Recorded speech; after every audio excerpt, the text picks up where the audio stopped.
Đó. Tối vậy à? Toa. Trình nào trình đấy luôn đấy. Sợ đi ván nhà đấy.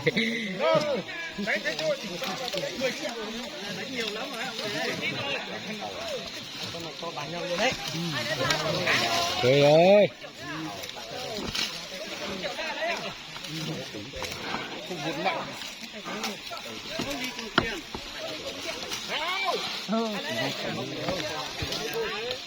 Bây giờ cũng co quá.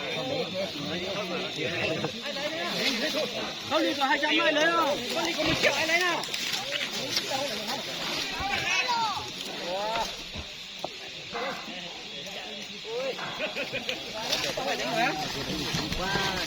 Ui. Mà cái thứ một chén chén ô. Tôi đọc mì lên thế ô.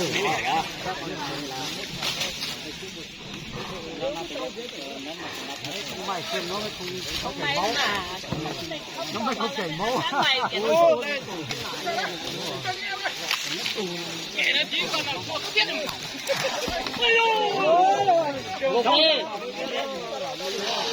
Đóng nó thay tế đó. Xem nó tôi cày như vậy hả? Nó cứu ra nó chụp băng giờ.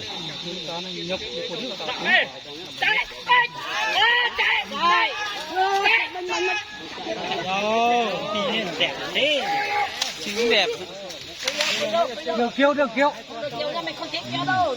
Nó là thả trong không kêu đâu. Không kêu câu nào mà có gì đâu. Kêu nó sợ. Các chủ không kêu thì ngoài đừng kêu. Đấy, chạy đi. Tiền đã trong ví rồi, chạy đi. Chuẩn bị tiếng em ơi. Thì về nói để thua là cái đấy mà đấy. Thì về em ơi.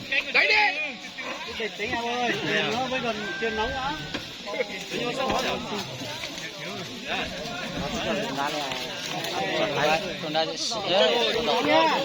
Bạn không?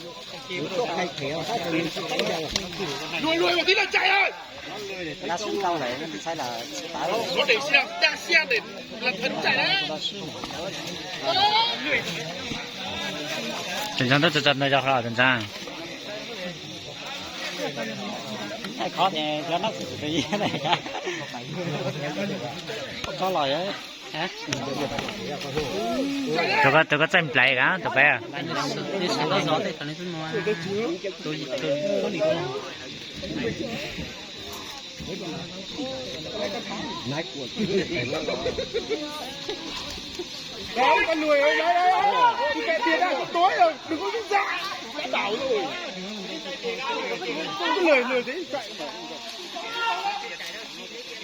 chạy đó.